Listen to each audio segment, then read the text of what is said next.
Good morning, ladies and gentlemen, and welcome to the California High-Speed Rail Authority's Finance and Audit Committee meeting for October 9th, 2025. We'll start by asking the secretary to call the roll.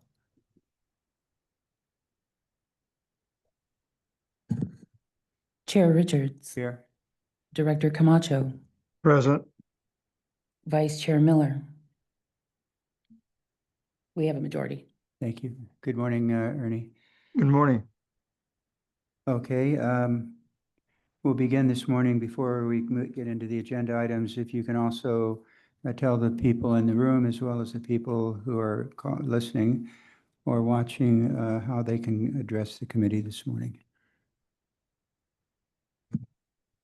Thank you, Mr. Chairman. Good morning, everyone. Before we begin public comment for the California High-Speed Rail Board of Directors Finance and Admin Committee meeting, I would like to review some important information.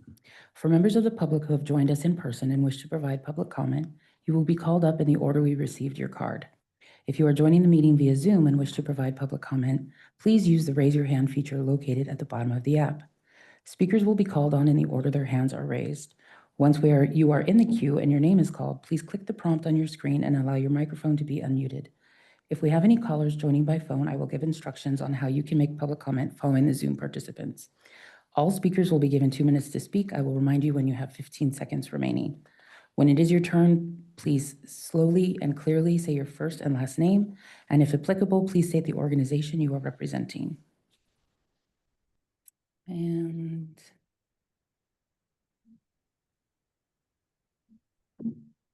we have... Are we home alone? We are. There's no one with a raised hand, so. Okay. All right. Then thank you.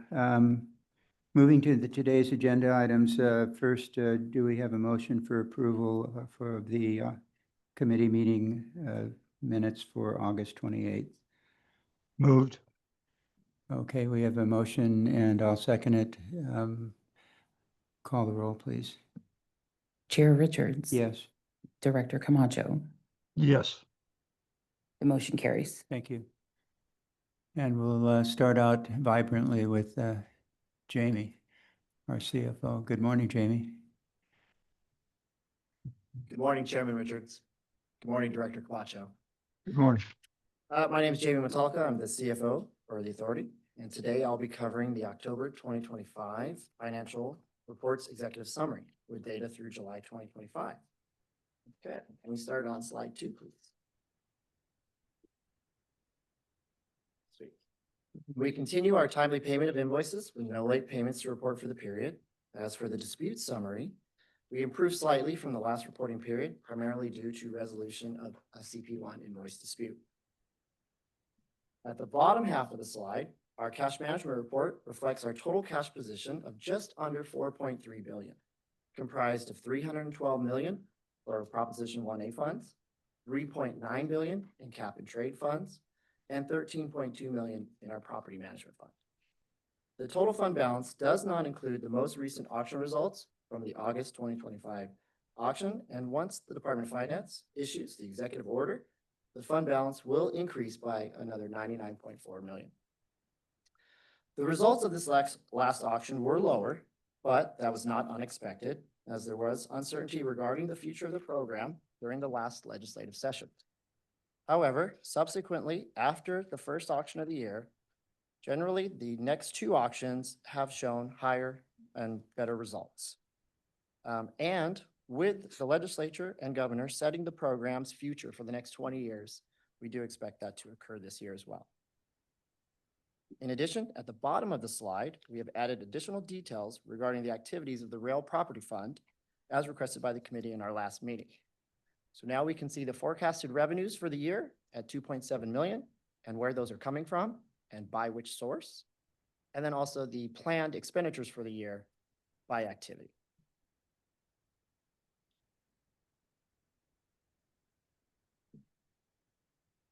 Not seeing any questions. Let's go to slide 3.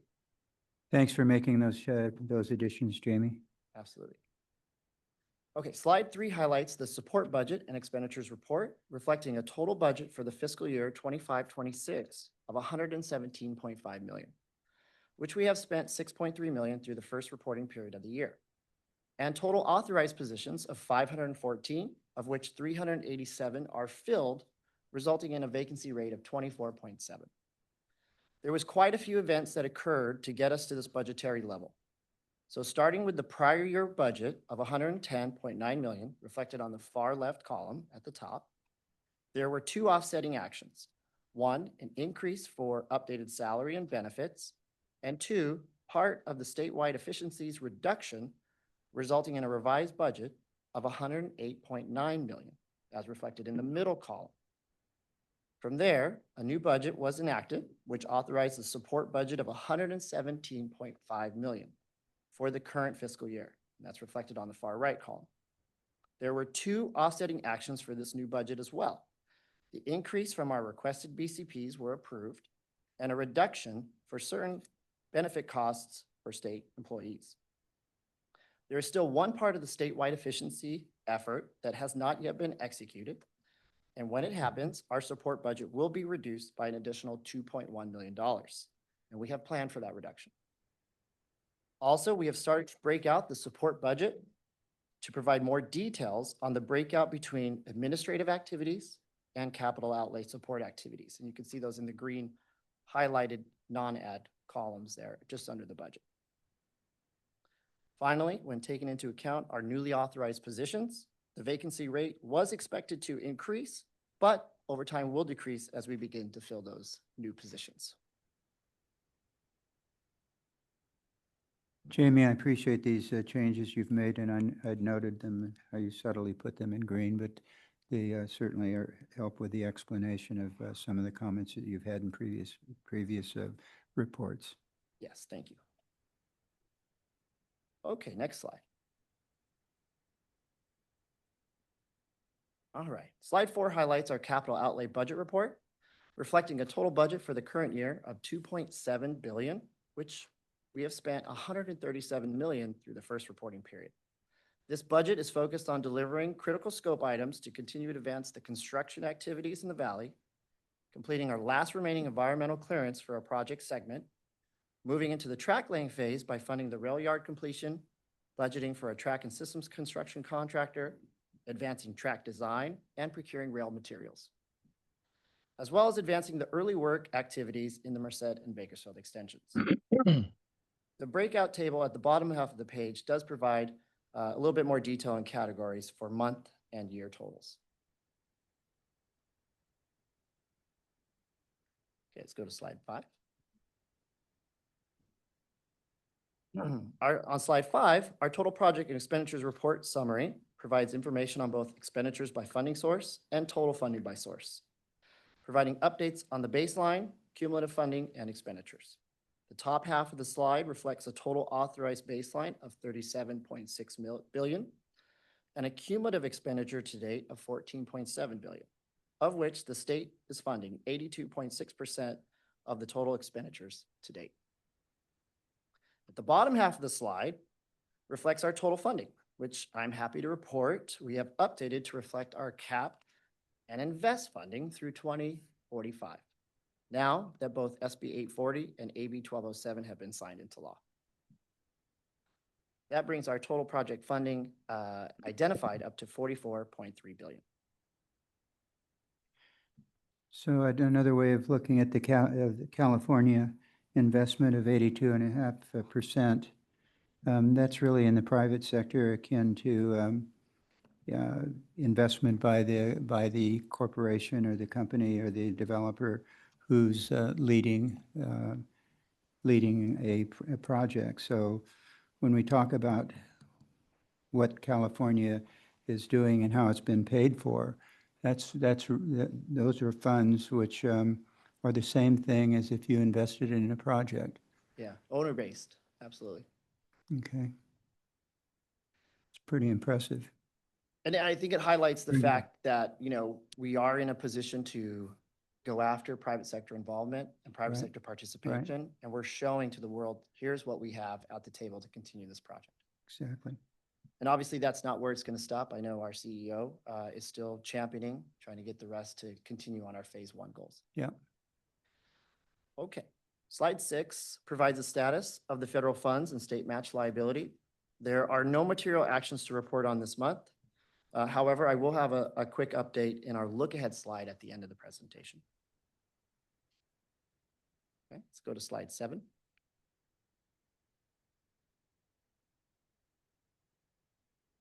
Slide 7 provides a summary of our contract and expenditures report, which shows we have a total of 181 active contracts with a value of $12.6 billion. In addition, we have added a new metric to the report to provide insight on the remaining contract commitments. You can see that there in the green highlighted row kind of in the middle, which show a total of just over $3 billion. Our top remaining contracts, top 5 that is our CP1 design builder, our CP2 design builder, the LA Metro support contract for the LAUS Phase 1 project, and our program delivery support contract. At the bottom half of the slide, we provide an update on progress against the KPIs for our small business goals. The pre-November 23 goals were met and exceeded for both the disadvantaged business enterprise and disabled veteran business enterprises. For our small business utilization goal, we registered a 7% growth in that metric from last year, 23.2% to 24.8%. On the right side of the bottom half, the post-November 23 goals table has been updated to include a TBD placeholder, and we will update with figures once invoices are submitted under the new criteria for construction contracts. We do show professional services. Oh, go back or go forward. Thank you. We are reflecting the goals for professional services because we have let contracts under that new goal, and we are just under our goals as of right now, except for the DVBE category where we are exceeding. Finally, small business activity working on the project increased to 941 entities, an increase of 5 additional small businesses since we last reported. Of the small businesses working on the project, 329 are DBEs and 118 are certified DVBEs. 1 additional business in each category since we last reported. Okay, let's go to slide 8. Slide 8 provides a summary of our contingency usage, which reflects 9 executed change orders during the reporting period for approximately $108.5 million.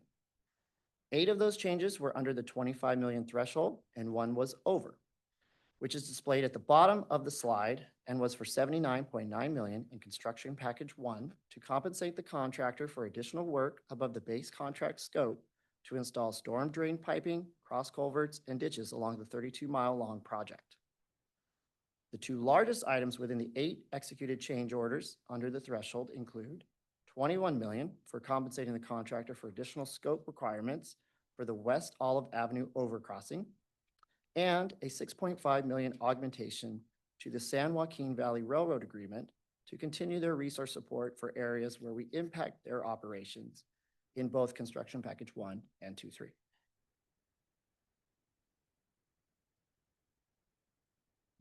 Okay, next slide. All right, the final slide is the look-ahead slide. We report preliminary numbers for the next reporting period in 3 areas, our capital, our administration, and federal grants. We will see a slight dip in capital expenditures and are expecting to close the period at $120 million. As for positions and vacancies, there is not expected changes in the total authorized positions, but there will be a net increase of 3 filled positions, bringing our total up to 390, decreasing our vacancy rate to barely over 24%. Then our federal grants. In October, we are submitting applications for 2 grants. The first grant is the Energize grant for $1.5 million in funding for Fresno Depot electric vehicles charging and hydrogen fueling infrastructure to support zero-emission transit buses. And the second grant is the Innovative Financing and Asset Concession Grant Program, where we'll be seeking $2 million to advance public-private partnerships for capitalizing on the authority's existing property assets and future infrastructure. Lastly, we are removing the pending grant application entry as the USDOT has issued a new notice of funding opportunity notifying that pending application. So this ends my presentation for today. Happy to answer any questions. You have any questions, Ernie? No, none at all. It's a very, very, very good presentation, Jamie. Thank you. All right, thank you, Jamie. Mr. Finn?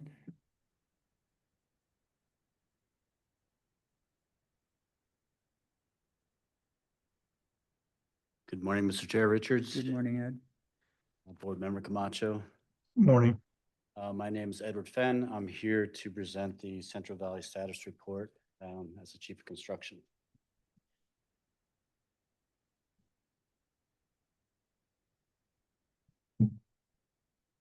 Running through the executive summary, our construction packages for, this is all period ending July 2025, consistent with Jamie's presentation. Our expenditures were 87.4 million for the month, primarily on CP1 of 66.2 million. Our change orders, again, Jamie had addressed that. We had 7 for a total of 101 million. Our risk contingency right now is at 4.4%. For construction labor, craft on site is relatively steady, 1350. And then construction progress, this month we reported 1 structure complete, that being Tulare for the month of July. So we have 32 structures underway right now, and we have 5 that are not started. For Guideway, we had completed, we're basically 61% complete with Guideway for 72 miles total. 28 is underway and 19 is not started yet. Some of this Guideway, we need the structures complete prior to doing the Guideway. If we go to the next slide, please. Ed, as you're going through this, do you know what changes there were that caused you to do the revised report? Yes. Okay, when you get to those, would you just let us know? Because, I mean, I haven't read the revised one here, but I've got my other comments on the one that was the original. So when you get to those, if you could just tell us so that we don't have to go through this revised one. Sure, understood. Okay, for the month of July, utility relocation status, we have 1,604 relocated, 93 right now are in progress. Then we have 129 that's not started. We completed 19 in the month of July. For right-of-way, we're close to the finish line there. As you can see, we have 99.2% of the parcels. So we have 13 remaining railroad parcels. But as mentioned last meeting, none of this is impacting our Guideway construction nor will, but we still need to finalize those right-of-ways. All right, are any of the 18 right-of-way parcels affecting construction at this point? I'm sorry, could you repeat that? There's 18 parcels still necessary for the right-of-way? That's right. Yeah, are any of those 18 impacting our ability in construction today? No, they are not. Okay. At this point. Are they about to? No, they will never. Okay. They are ancillary parcels. Oh, okay. Easements for utilities, drainage. So at this point, they're not a concern to us. Okay, thank you. But good question.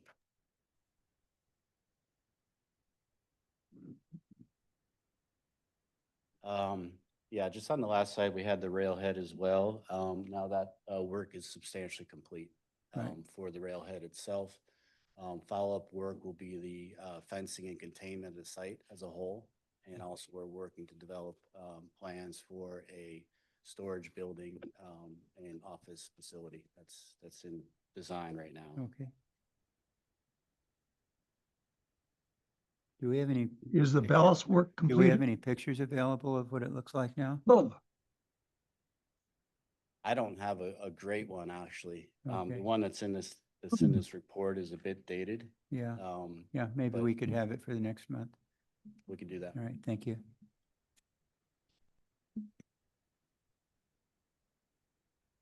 Okay, so I'll cover for planning and engineering to a certain extent. Just high level summary. Palmdale to Burbank, Nod and Rod has been completed. For LA to Anaheim, we're still on track for the DAR and DIS for Q4 25. So planning, Merced extension, 30% is that revised design for the Y segment was approved in July 18th, 2025. So we're continuing to push forward with that design. LGA, continuing to optimize alignment, working with the city of Shafter to finalize that alignment in that area. Now, the Central Valley Station schematic designs are in place and going through currently in optimization based upon our new DCM and, kind of right sizing those stations for the initial operating segment. Can I go next slide, please? Can I stop you for a second? Yes. Can you go back to slide 3 on the railhead? The project continues to proceed on schedule with the initial surfacing and ballast for all track forecast to be completed by October 3rd. So are you saying that it is now complete? No, that is complete. So the track is ballasted and surfaced at this point. And what do you mean by the surfacing and ballast? Yeah, so that's basically the rock underneath the. Yeah, no, I know what ballast is, but are you saying that they've already put the ballast in place? Yes, sir. Yes. And then the track will be laid on top of that? Yes. So the track's all in place and the ballast is all in place. I mean, it's ready to receive rail cars, if I'm correct there. That's correct. Yes. So in Well, I essence, thought, I thought that would be the responsibility of the track, whoever has the track, that'll be laying the track, as opposed to doing that. Ernie, this is about the within the depot, within the yard. Okay, Yeah, this is just to bring the freight trains into the yard, okay, I got it. not the Okay, main line. Yeah. not the main line. Okay, I got it. Thank yeah, no, you. apologize for that confusion. I wasn't too clear there. No, that's okay. Yeah. Okay, we can proceed to the next. Yeah, right here. Familiar slides. Here's our expenditures, month of July at 87.4, providing a forecast for August as well at 80.5. The next slide is our craft count, showing relatively consistent. As mentioned before, the fluctuations primarily are subcontractors that come in and out of the CPs to construct work. Prime contractor craft remains consistent there. And if we go to the next slide, here is where you'll see one of the corrections is the updated will show 55 structures complete versus the 54 that's showing here. It was at the end of July when Tulare Street was recorded as complete. So it didn't make it into this initial report, but we subsequently corrected this slide in the resulting report. Okay.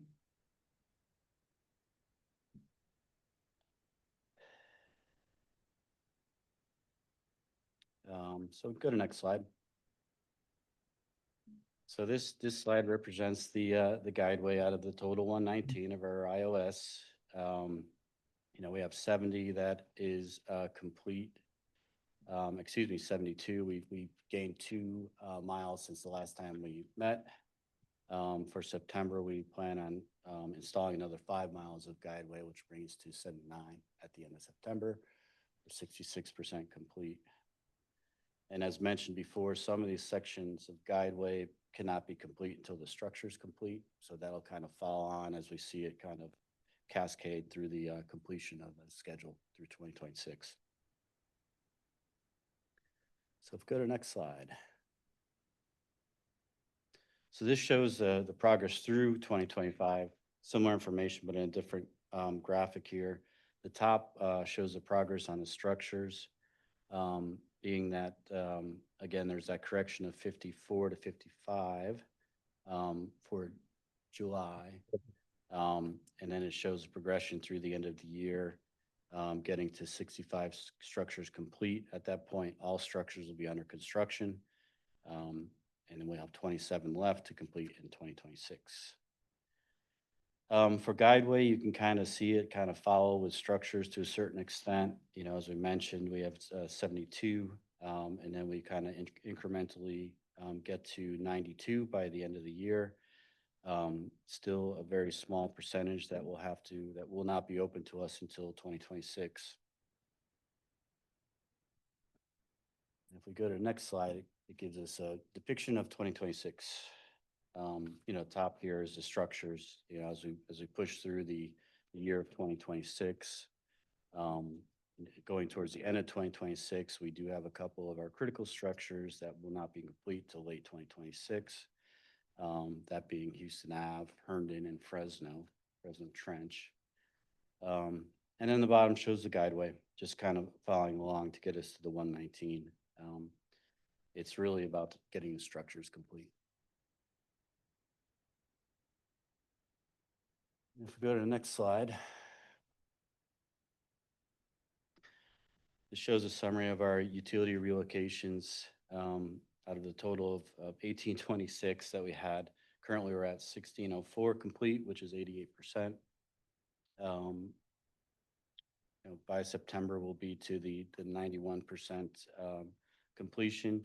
Some of these utilities are critical for relocation to our work. A lot of them we've done workarounds to continue work. It's not stopping our work, but we're monitoring it closely with a handful of these utilities that we need to get moved, and we're micromanaging that process at this point. We go to the next slide.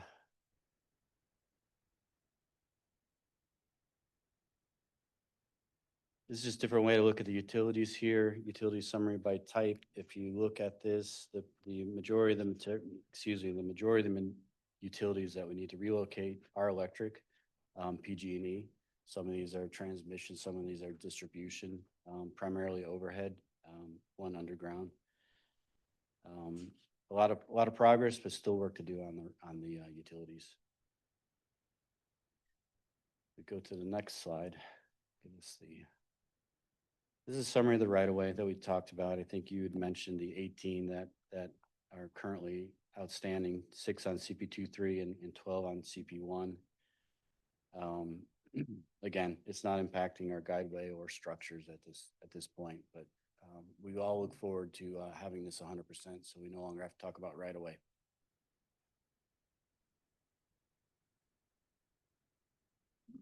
If we go to the next slide, it'll show just the railroad portion of this as well. Again, right away for the railroad, not for California High-Speed Rail Authority, buttoning up the last 7 by the end of September here. And the next slide will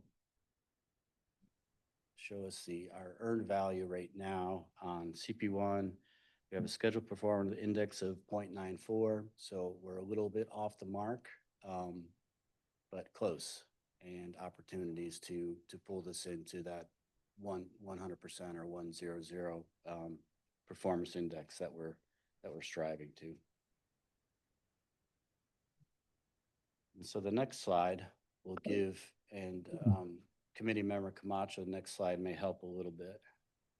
If we could, this is the railhead that our CEO was clarifying for us. So this is basically off of the BNSF main line, a switch off the main line into our yard. So this is the railhead for the delivery and storage of the owner supplied materials that will be being received next year, as well as any equipment for construction. So this is our initial staging area for the project, for the rail construction of the project.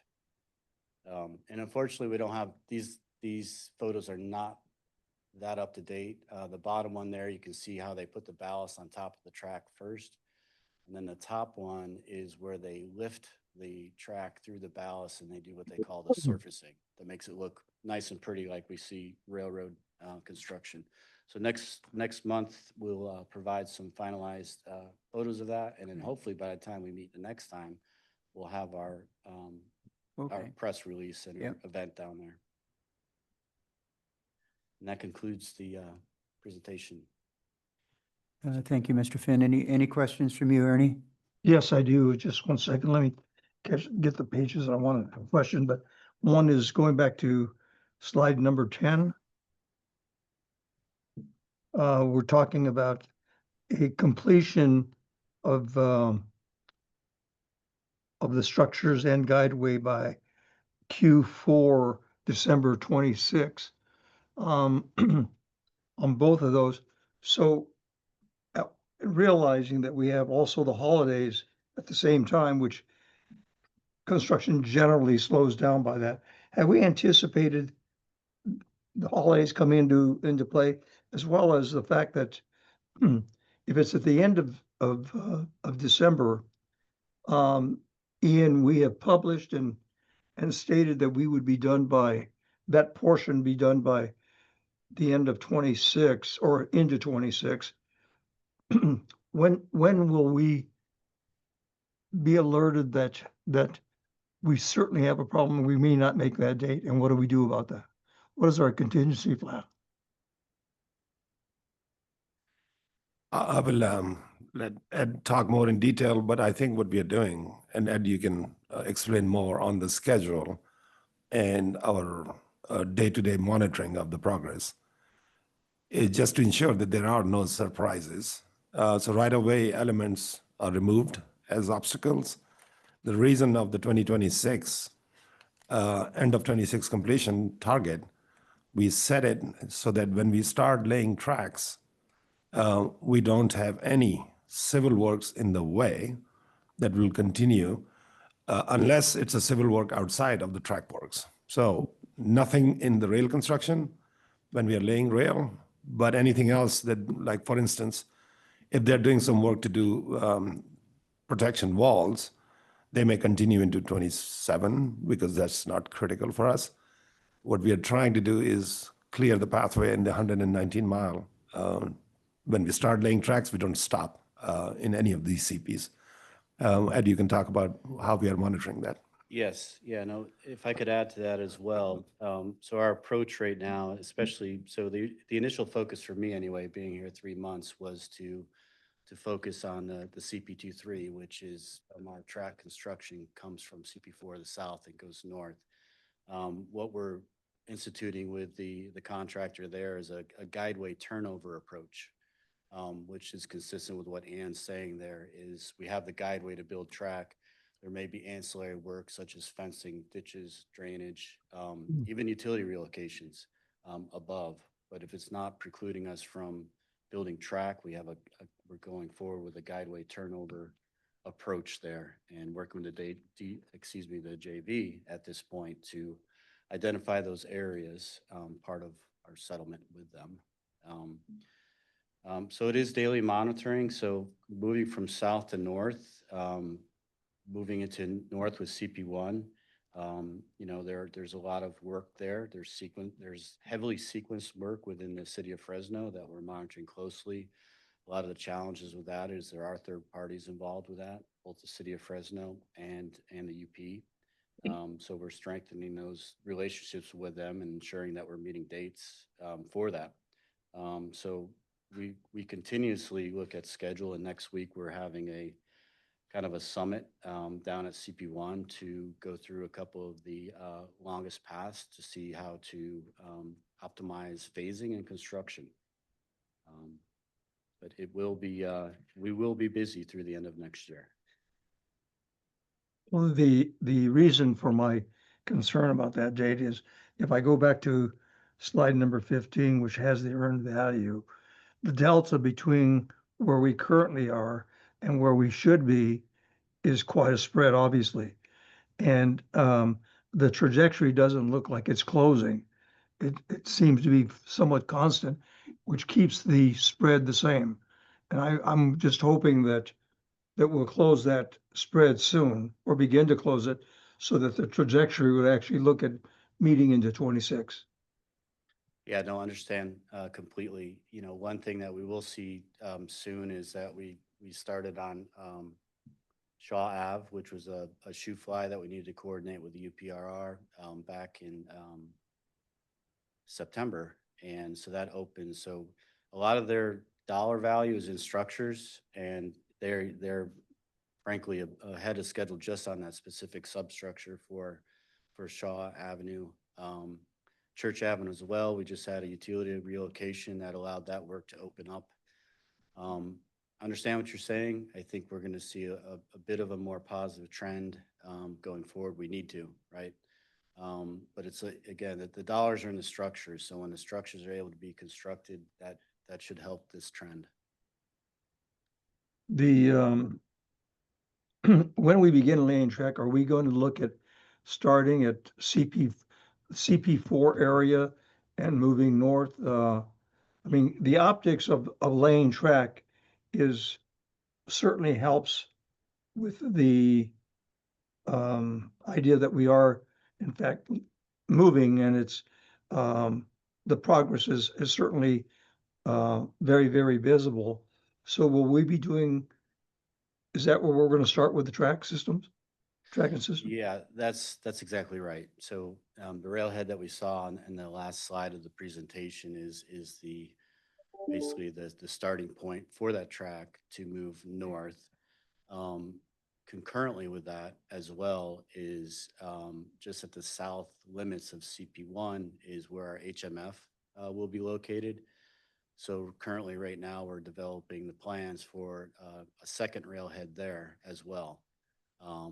So while they're building track north from CP4, the TSCC contractor will be constructing that railhead at the northern segment, which will allow us to run concurrent headings for track construction, both from our Wasco yard and then from the HMF / railhead facility just at the south of CP1. So initially from CP1, they'll move south and meet the track construction that's starting from the south, somewhere in the middle. So that's right now the plan. And then once we close that gap, then we'll be able to move north through the remainder of CP1. Thank you. Ian, I just want to compliment you and your team for the presentation this morning. It's very refreshing to have this type of review. Both Jamie and Ed, you've done a great job. Thank you. Thank you. Thank you. Thank you, Ernie. Thank you, Mr. Finn. I didn't see Paula Rivera here earlier. Is she here? There you are. I didn't forget you. I just didn't see you. Paula Rivera, our head of our internal audit office. Good morning, Paula. Good morning. Thank This you. is item number 2, by the way, gentlemen, our people. Good morning, Paula. Good morning. So I have 3 items today, 2 reports, and then a preview of the agenda item I have for the full board. So the first is an incurred cost or contract compliance audit that we performed of contract the authority has with HNTB for design services for the locally generated alternative, which is the Bakersfield extension.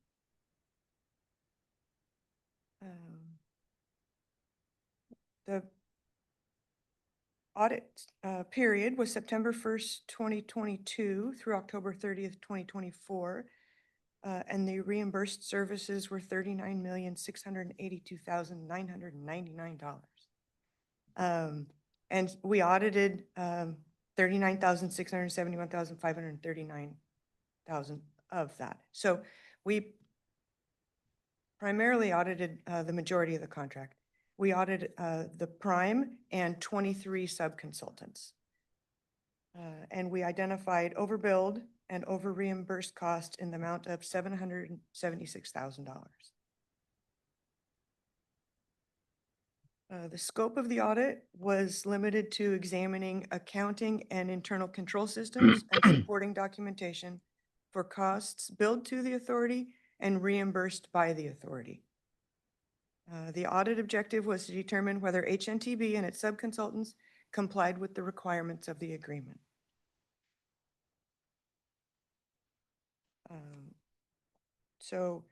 As I mentioned, we concluded that there were overbilled and over reimbursed costs.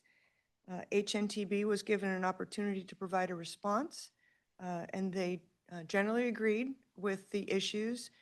We had 3 kind of sub-issues where the sub-consultants needed more time, so we've allowed them 90 days after the issuance of the final report.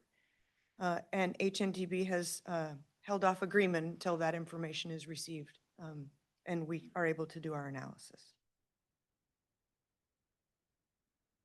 Back to us on that when that's completed and let us know what happened. Yes. Thank you.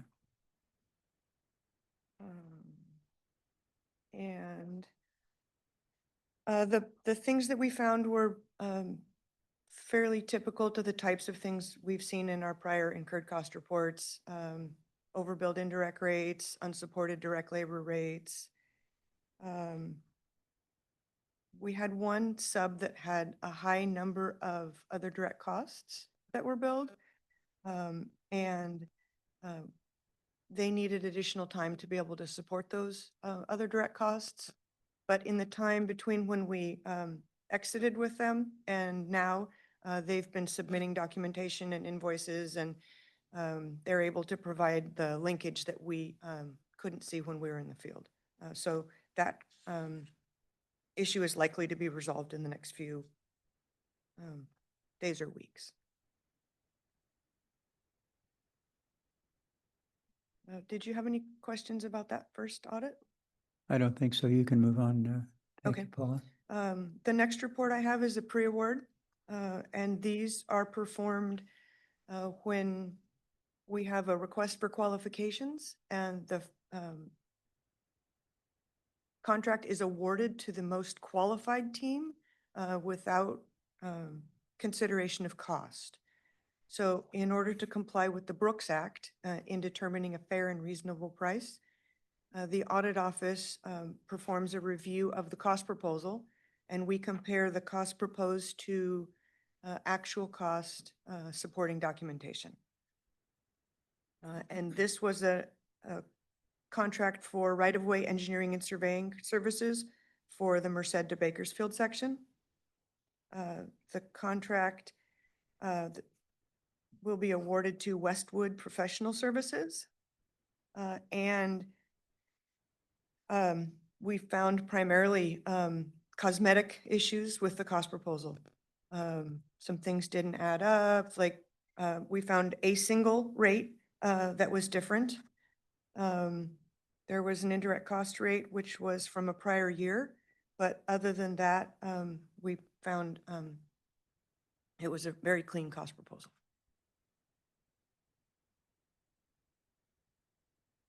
Any questions about the pre-award?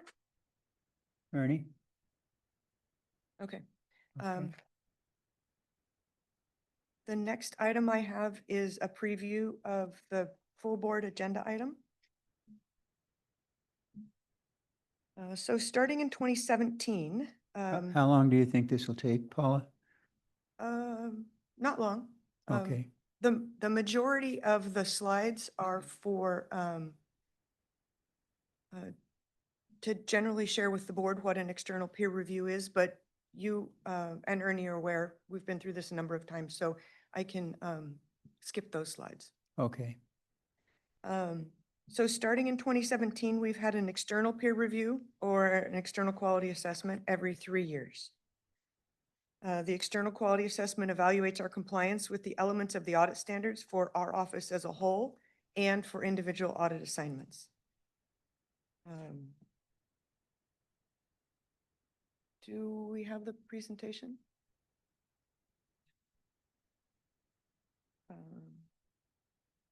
Let me just roll through this. So we follow 2 sets of audit standards: generally accepted governmental auditing standards, which is what we use when we audit federal funds, and global internal audit standards, which is what we use when we're doing internal audits.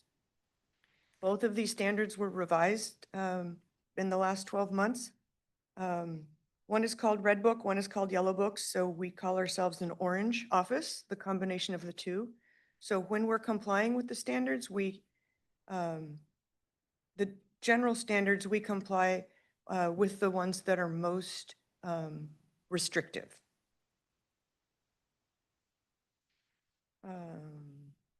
So the things that changed about both sets of standards were the external quality assessments and the internal quality assessments. A little bit about audit committee reporting that we discussed back in January with the updates to our audit charter.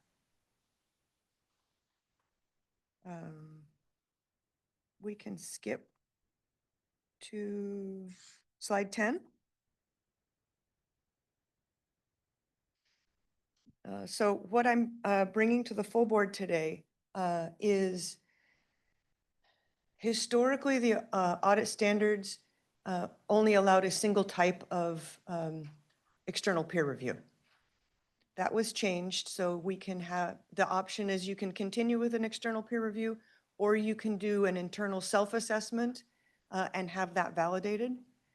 We believe the external peer review is more valuable because it's others who are coming in to look at our processes and look at our work and give us some feedback. The other option is every 3 years, which is what the Yellow Book or the governmental auditing standards require, or 5 years, which is what the internal audit standards. So we would suggest that we follow the more restrictive and have an external review every 3 years. Previously, there was no need for the board to approve the plan because there were no options, but now that there is an option, I'm going to bring the proposal of an external peer review and every 3 years to the board for approval. I think it's fair to say that this committee is going to recommend that also. Okay. Are there any questions? I don't have any. Do you, Ernie? I think we're good, Paula. Okay. All right, thank you Thank you. very much. Okay, we'll see you in a few minutes. Ladies and gentlemen, that does complete the agenda items for the Finance and Audit Committee meeting. So before we adjourn, please join us at 9:30 this morning for the October board meeting for the authority. Thank you very much. Meeting's adjourned.